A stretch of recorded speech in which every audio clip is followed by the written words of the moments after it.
ॐ श्री परमात्मने नमः। अथ नवमोऽध्यायः। श्रीभगवानुवाच इदं तु ते गुह्यतमं प्रवक्ष्याम्यनसूयवे ज्ञानौ विज्ञानसहितं यज्ञात्वा मोक्ष्यसे शुभात्। राजविद्या राजगुह्यं पवित्रमिदमुत्तमम् प्रत्यक्षावगमं धर्म्यं सुसुखं कर्तुमव्ययम्। अश्रद्धदानः पुरुषा धर्मस्यास्य परन्तप अप्राप्यमान्निवर्तन्ते मृत्युसंसारवर्त्मनि। मया ततमिदं सर्वं जगदव्यक्तमूर्तिना मत्स्थानि सर्वभूतानि न चाहन्तेष्वस्थितः न च मत्स्थानि भूतानि पश्य मे योगमैश्वरम्। भूतभृन्न च भूतस्थो ममात्मा भूतभावनः। यथाकाशस्थितो नित्यं वायुः सर्वत्र गो महान् तथा सर्वाणि भूतानि मत्स्थानीत्युपधारय। सर्वभूतानि कौन्तेय प्रकृतिं यान्ति मामिकाम्। कल्पक्षये पुनस्तानि कल्पादौ विसृजाम्यहम्। प्रकृतिं स्वामवष्टभ्य विसृजामि पुनः पुनः। भूतग्राममिमं कृत्स्नमवशं प्रकृतेर्वशात् न च मान्तानि कर्माणि निबध्नन्ति धनञ्जय। उदासीनवदासीनमसक्तं तेषु कर्मसु मयाध्यक्षेण प्रकृतिः सूयते सचराचरम्। हेतुनानेन कौन्तेय जगद्विपरिवर्तते। अवजानन्ति मां मूढा मानुषीं तनुमाश्रितं परं भावमजानन्तो मम भूतमहेश्वरम्।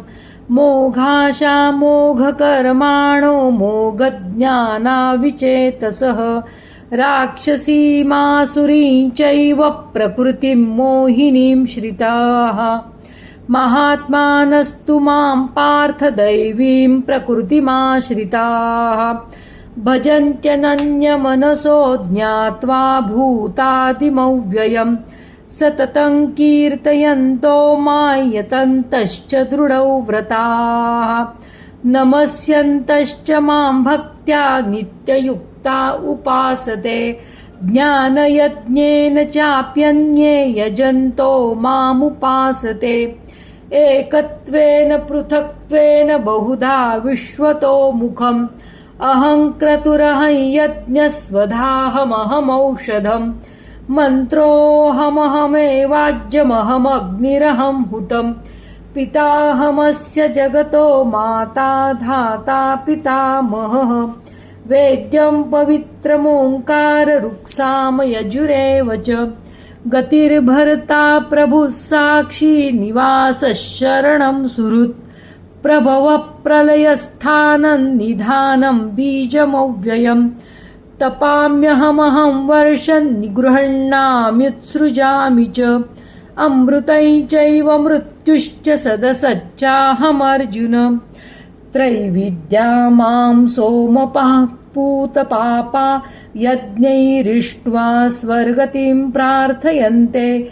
ते पुण्यमासाद्य सुरेन्द्रलोकमश्नन्ति दिव्यान् दिवि देवभोगान्। ते त्वं भुक्त्वा स्वर्गलोकं विशालं क्षीणे पुण्ये मर्त्यलोकं विशन्ति।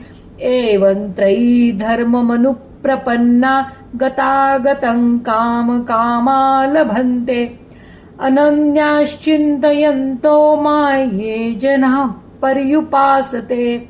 तेषां नित्याभियुक्तानां योगक्षेमं वहाम्यहम्।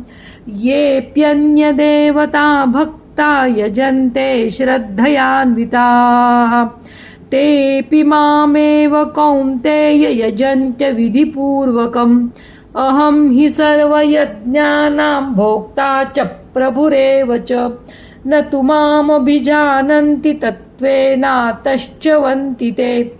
यान्ति देवव्रता देवान् पितॄन् यान्ति पितृव्रताः भूतानि यान्ति भूतेज्या यान्ति मद्याजिनोऽपि माम् पत्रं पुष्पं फलं तोयं मे भक्त्या प्रयच्छति तदहं भक्त्युपहृतमश्नामि प्रयतात्मनः यत्करोषि यदश्नासि यज्जुहोषि ददासि यत्तपस्यसि कौन्तेय तत्कुरुष्व मदर्पणम् शुभाशुभफलैरेवं मोक्षसे कर्मबन्धनैः सन्न्यासयोगयुक्तात्मा विमुक्तो मामुपैष्यसि समोऽहं सर्वभूतेषु न मे द्वेषोऽस्ति न प्रियः ये भजन्ति तु मां भक्त्या मयि तेषु चाप्यहम् अपि चेत् सुदुराचारो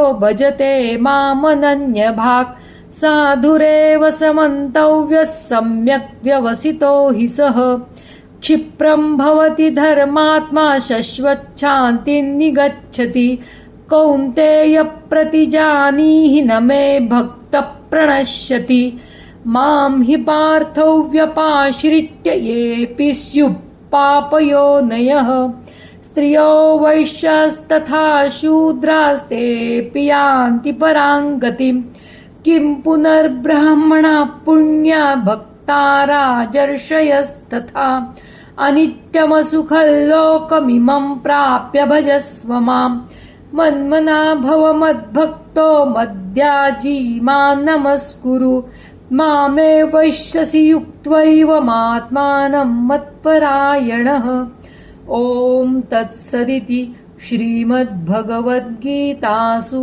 उपनिषत्सु ब्रह्मविद्यायां योगशास्त्रे श्रीकृष्णार्जुनसंवादे राजविद्या राजगुह्ययोगो नाम 9मोऽध्यायः।